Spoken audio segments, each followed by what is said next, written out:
Tiniyak ni Pangulong Ferdinand Marcos Jr. na ipatutupad ng kanyang administrasyon ang whole of government approach para matulungan ang mga Pilipinong naapektuhan ng pag-iral ng El Nino phenomenon sa bansa. Pinatitiyak ni PBBM sa mga ahensya na makararating sa mga apektadong sektor ang tulong ng pamahalaan. Inaasahan naman ng Task Force El Nino na kakaunti na lamang ang madaragdag na mga lugar na magdedeklara ng state of calamity dahil sa unti-unti na ring nararanasan ng mga pag-ulan sa bansa.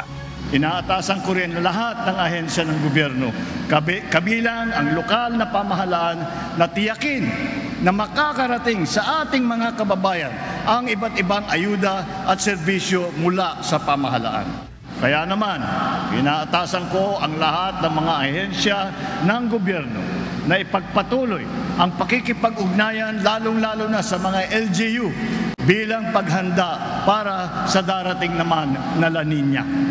Ito ay upang maibsan ang epekto ng matinding pagbaha na alam naman nating taon-taon na nararanasan ng mga komunidad dito sa Maguindanao del Sur.